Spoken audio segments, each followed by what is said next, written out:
Welcome everybody to KULR Technology Group first quarter 2023 earnings call set for today, Monday, May 15th, 2023. With me on the call today is Michael Moe. He is the CEO of KULR Technology Group, as well as Keith Cochran, President and COO, and Shawn Canter, Chief Financial Officer of KULR Technology Group. Now, as we have done on prior calls, we will have opening statements from management, followed by a Q&A section with some analysts that will be joining us later on the call. But before we begin this call, please allow me to read the following safe harbor statement regarding statements that are made on this call. This call does not constitute an offer to sell or a solicitation of offers to buy any securities of any entity. This call may contain certain forward-looking statements based on the company's current expectations, forecasts, and assumptions that involve risks and uncertainties. Forward-looking statements made on this call are based on information available to the company as of the date hereof.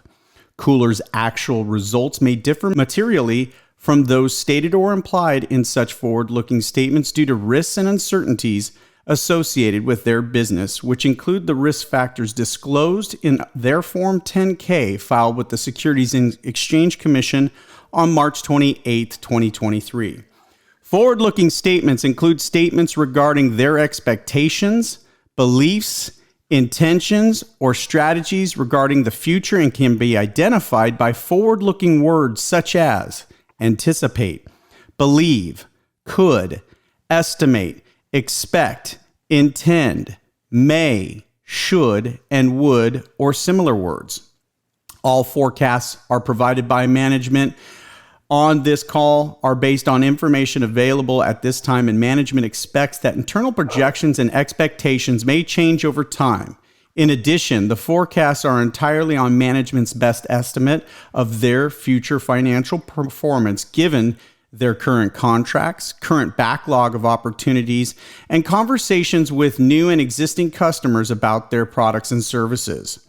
KULR assumes no obligation to update the information included in this call, whether as a result of new information, future events, or otherwise. With that, I would like to turn the call over to the CEO of KULR Technology Group, Michael Moe. Michael, the call is yours. Thank you, Stuart. Good afternoon. This is Michael Moe. Thank you, everyone, for joining us today. KULR's mission is to build industry-leading energy management platforms to accelerate the global transition to a sustainable electrification economy. Over the past 2 years, we've worked very hard to transform KULR from a niche component supplier to NASA and Department of Defense to a company with multiple platforms powering the electrification economy. KULR is now solidly a growth stage company. Our first quarter 2023 revenue grew 778% over the same quarter in 2022 to reach approximately $1.8 million. In 2023, we're focusing on revenue growth. We continue to broaden our customer base to include names beyond our initial space and military marquee clients. We're experiencing increasing customer demand across multiple vertical markets. We believe we are well positioned to service the increasing customer demand, and we have in these large and fast-growing markets. Specifically, areas like lithium-ion battery market is estimated to be over $150 billion by 2030, and battery recycling is to reach $23 billion in 2030. We view our product and service platforms as mission critical across multiple sectors, given that we sit at the intersection of sustainability, electrification, clean energy, and mobility. The increasing demand from consumer, commercial, industrial, and government markets, along with the growing regulatory requirements in these areas, drive further demand for our tested and proven solutions. McKinsey estimates the global lithium-ion battery market to be approximately $400 billion by 2030. KULR operates in the approximately $200 billion portion of the market that include battery cells, battery packs, and recycling. Lithium-ion battery safety is a critical bottleneck for the growth of this industry. We believe KULR provides a leading platform solution for this challenge. Energy storage is the largest market opportunity for KULR in 2023. We launched the KULR One platform at CES this past January. It's a modular, safe, intelligent, and sustainable energy storage unit that can serve multiple applications like electric mobility and commercial energy storage. The KULR One Design Solutions platform is our holistic methodology to solve battery safety issues with patented technologies such as our thermal runaway shield, safe case technology, and internal short circuit device, which KULR is the exclusive licensing partner for NASA. We're seeing significant customer demand for our KULR One Design platform. We recently announced that we received a $1.13 million contract from US Army to develop their next generation high energy battery pack utilizing our KULR One Design Solutions platform. We're seeing customer engagement in electric vehicles, electric aviation, and energy storage for fast charging infrastructure for the KULR One platform. Our customer engagement process starts with analysis and design. This is where our expert engineers evaluate the battery cells, understand its energy release, provide multi-physics modeling, which is a fancy way to say using computer to simulate what happens in real life, and design the battery pack based on that analysis. This process can take anywhere between 3 months to a year historically, depending on the customer requirements. After analysis and design, we build a prototype and do a lot of testing. After testing and any necessary refinements, we help the customer go through the safety certification for the applications. During this process, as I've described so far, KULR generates mostly service revenue. When the customer's product goes into volume production, KULR generates product sales revenue because our solutions are built into the customer's product line. When our customer's production scales up in volume, our revenue scales up with it as our solutions are built into the products that are specifically certified as designed.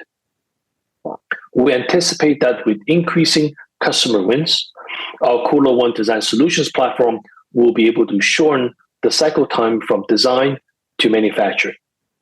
Our goal is to be at 1 year or less, like what we're doing with the US Army battery pack design, where we start the design in April of 2023 and get to manufacturing readiness by April 2024.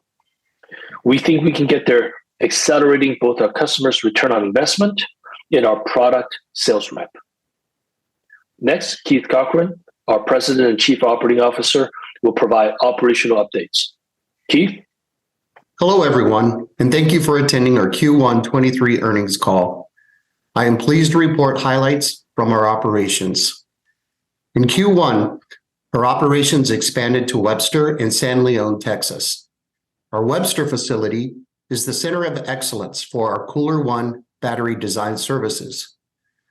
This location will support internal and external battery pack design, fractional thermal runaway calorimetry, FTRC, which measures the total heat output of a cell in thermal runaway and the fraction of the total heat that is released through a cell's casing versus through its ejected material.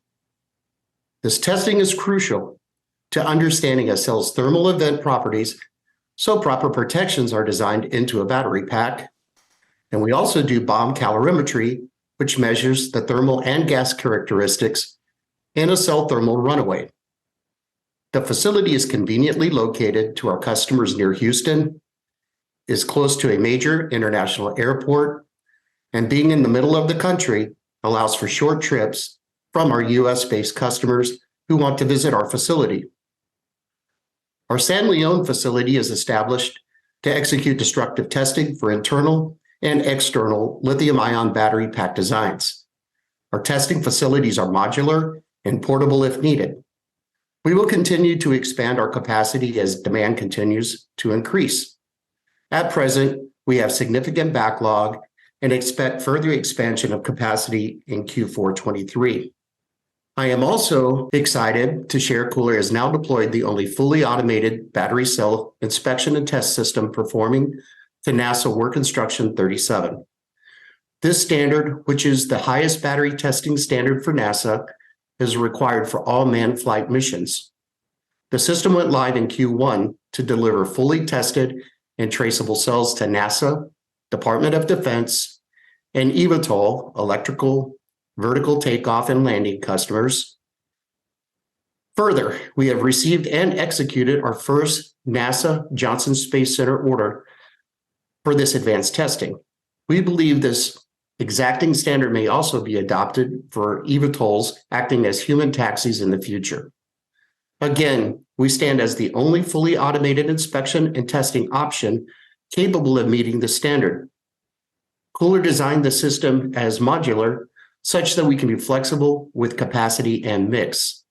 The equipment can test both 18650 and 21700 cells to adjust to mix and can easily be replicated as capacity demands increase. We have already done the hard work of establishing our manufacturing here in North America, limiting our future CapEx requirements and providing us with capital planning flexibility. We should only have to invest in significant CapEx as we hit capacity constraints on our testing and screening equipment due to increasing customer demand. Over the past 2 years, KULR focused on getting our brand and our capabilities recognized. We have successfully built significant brand recognition and are just in the early innings of monetizing that investment. Accordingly, we will reduce our spend in brand marketing in favor of targeted customer acquisition activities. As I mentioned, we anticipate continuing to invest behind our customer demand. Lastly, the team continues to focus on operational excellence. As such, we recently conducted an external audit of our quality management system, QMS, in preparation for our upcoming ISO 9001 annual audit. The results of the audit were outstanding, with the auditors giving high praise to our KULR team for elevating our QMS system during a significant growth ramp for the company. There were 0 nonconformances found during the audit. I highlight this as our focus on quality and delivery has been recognized by our customers as industry leading. Their recommendations to other companies have led to multiple recent wins for KULR. And that is the best marketing of all. The team and I are quite proud that our customers are singing our praises to their peers. As such, we have now expanded operations to accommodate that growth. I am pleased with the performance of all areas of operations in Q1 and feel we are very well prepared to deliver the rest of 23. Thank you. And now I will turn the call over to our CFO, Shawn Canter. Shawn? Thank you, Keith. You can see the detailed financial results from our first quarter. I'll touch on some highlights. As Mike mentioned initially, first quarter 2023 revenue was approximately $1.8 million, a 778% increase over the same quarter last year. Gross margin for the first quarter of 2023 was 37% versus 39% for the same quarter 2022. We ended the first quarter of 2023 with approximately $7.2 million in cash. Equipment plus equipment deposits was approximately $6.9 million versus approximately $2.7 million for the same quarter last year. Inventory plus inventory deposits ended the quarter at approximately $1.9 million versus approximately $287,000 for the same quarter last year. These investments in our business reflect the continuing trend of increasing customer demand for our products and services. Our product and engineering services revenue both logged significant increases. Our product sales generated approximately $1.6 million compared to approximately $172,000 in the same quarter in 2022, for an 844% increase. Our services revenues were approximately $130,000 versus approximately $27,900 in the same quarter last year, for a 368% increase. We generated over $125,000 in revenue per revenue generating customer this quarter versus only $18,000 in the same quarter last year, a 590% increase. While on the topic of customers, I wanted to highlight and remind everyone that the number of paying customers we had almost doubled from full year 2022 versus full year 2021. You can see our trailing 12-month revenue growth trend. After international supply chain issues due to COVID lockdowns in the first part of 2022, our sales growth trend line has returned to its prior trajectory. I wanted to highlight and remind everyone that KULR insiders, our team, including management and the board, own approximately 33% of KULR shares. As Warren Buffett says, in the short run, the stock market is a voting machine. In the long run, it is a weighing machine. The weight of addressing a meaningful need in the marketplace, product market fit, long-term growth, and ultimately earnings driving the per share value of the stock. We are focused on the long-term growth and earnings power of KULR. Since we have meaningful equity stakes, we eat our own cooking. If you are a shareholder of KULR, we are proud and humbled to have you as our partner. If you aren't, we invite you to learn more about us at KULRtechnology.com. That concludes our opening statements from management. Back to you, Stuart.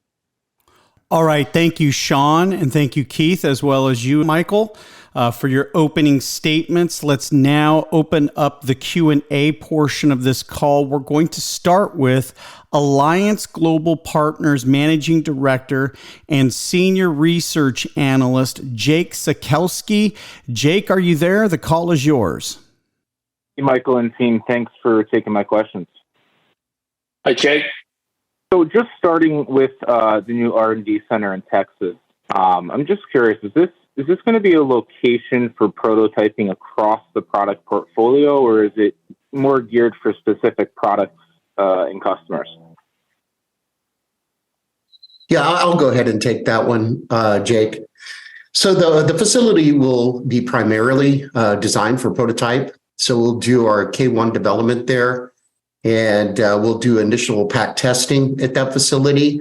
Once it gets into volume production, that'll move into a third-party location for volume manufacturing, limiting our capital expense there. That's helpful. So it's more for earlier stage prototyping before transitioning more towards commercialization. That's correct. Eventually, we will be doing our thermal runaway shield manufacturing in that facility, which is completely automated, so it makes it very cost competitive. And we'll pull that back on shore from China, and that'll probably happen sometime late Q4, early Q1. Okay. And then just switching over to the Army contract you announced a few weeks ago. It seems like product development's underway. Do you have a sense of the timeline to commercialization there? I'm just trying to get a sense of when we could see either a follow-on order or a transition from development and testing to commercialization. Yeah, no, I can take that one. Yeah, so this is a contract that utilizes our KULR One design solution platform to really analyze their new high energy cells. These are, as we talked about in the PR, it's silicon anode cells. We'll design the battery pack, we'll build a product pack, and we'll perform the safety testing around that. And by the way, just a lot of the safety testing will be performed at the Texas facility. As you may know, that Texas will be a much easier place to do a lot of these disruptive tests than California. So that development timeline is we started in April of this year. We expect to get them manufacturing readiness by April of 2024. So a 1-year development timeframe to do that. And during that time, the revenue that we receive is for the design and services. And we expect that to go into production in 2024. As you may know, Army is one of the largest consumer of batteries other than the EV vendors in the world. So we think the opportunity could be fairly large, both on getting this battery configuration into volume production into the Army space, as well as the design and testing work that we're doing for these very high energy battery cells into very tight battery pack configurations. Could be benefit to other commercial customers that are using similar, if not higher energy level cells, whether it's silicon nano or lithium metal. And then we definitely hope to benefit from both of these commercial contract development opportunities. Okay, thanks for the color there. That's all on my end. I'll hop back in the queue. Congrats again on a strong quarter. Thank you, Jake. All right. Thank you very much, Jake. Now we are going to get Howard Halpern. He is an analyst with Taglich Brothers. Howard, the call is yours for your questions. Go ahead. Guys, congratulations. Another good quarter. In terms of where you are, or if you could highlight a little bit maybe more, where you are in the funnel of like how many customers or the value of the customers that are, in the initial phase, then move to the prototype, and how many are close in the certification process? Because I guess that'll give us some insight as to when, the aggregate revenue will jump materially on a sequential basis. Yeah, I can take that. Hey, Howard. Shawn is shown that in Q1, per customer revenue has increased significantly to $125,000 per paying customer. We haven't really broken down on the different customer granularity, different phases. But what we can say, I think in the Q, we talked about, Q1 paying customer was 14. And we definitely see very strong customer demand for our KULR One design solutions, the platform. So services like the battery FTRC test, the safety test that we perform, they're very unique in the industry. And we see especially strong customer interest in that. I think Keith talked about some of the backlog that we're seeing that, and that's what we're expanding and investing in the Texas facility to accommodate for that. So different customers are coming into the design cycle through different stages. And we're definitely trying to get them through that cycle as quickly as possible, as I talked about earlier, which is trying to shorten that cycle to less than 1 year and get to that, product sales and revenue ramp opportunity. I will probably remind everyone that, in the last 10K in March, when we did the investor call, I talked about, I expect KULR One, the solutions platform, is expected to generate about $10 million in revenue for 2023, and have a strong revenue opportunity to, over the next few years to be over 100 million. I think the Army contract is kind of an important milestone on our path to that revenue ramp. So as we engage with more customers and take them through the development cycle more quickly, we will definitely see an acceleration of that revenue ramp. And Shawn shared with you the TTM revenue trend line, and you can see the momentum picking up there. So as the quarter progresses and the year progresses, just we will continue to have press release out about customer wins and then take our shareholders through that design phase stage. Okay, and then along with I guess KULR Vibe, how has that initial customer been performing? And are there additional customers that you could foresee in the next 12 to 18 months jumping on the Vibe product line? Yeah, thanks, Howard, for the question. Really appreciate that. Well, as you know, KULR Vibe has an incredible capability to execute track and balance maintenance for helicopters to provide significant vibration reductions to the aircraft.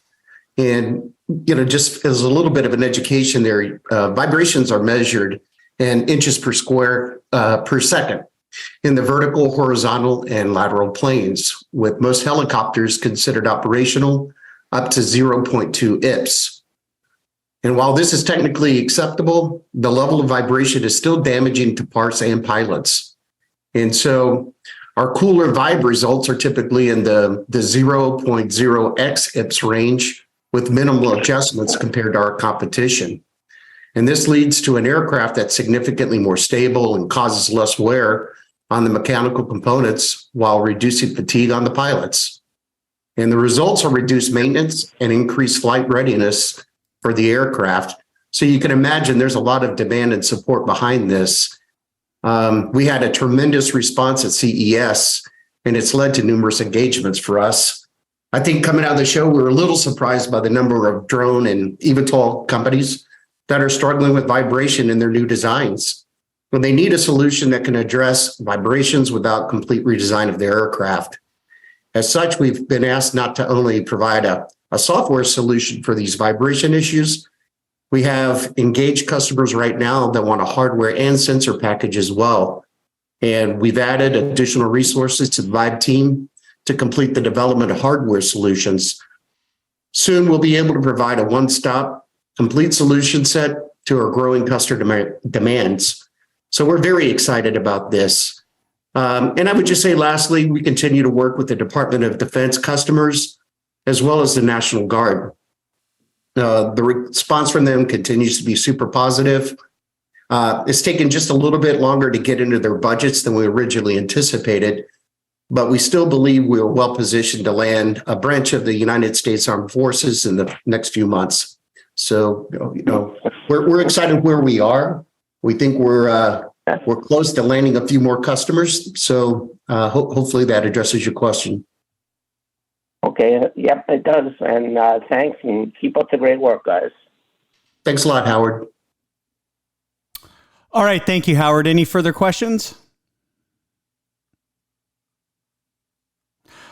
Okay, let's move on then to Theodore O'Neill from Litchfield Hills Research. Theo is an analyst for them. Theo, are you on the call? The call is yours for your questions now.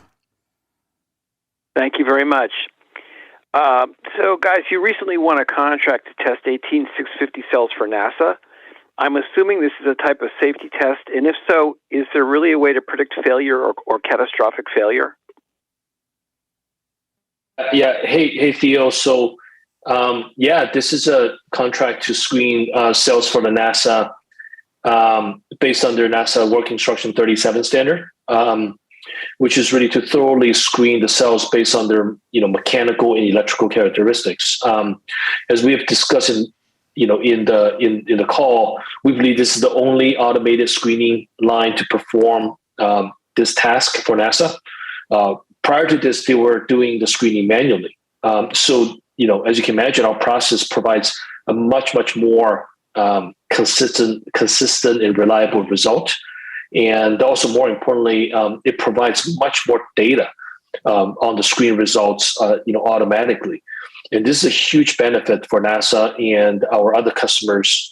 And we can, take this vast amount of data and combine with battery operational data to provide the most comprehensive view on battery safety data, pretty much complete in the industry on this.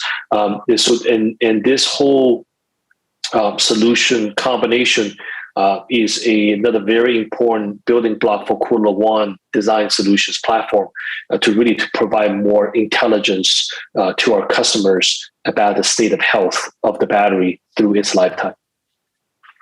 Is it just safety, or is it safety and performance? Performance is part of it, but ultimately it's safety. Screen out bad cells with latent built-in internal short, defects through mechanical, through electrical, through the aging process.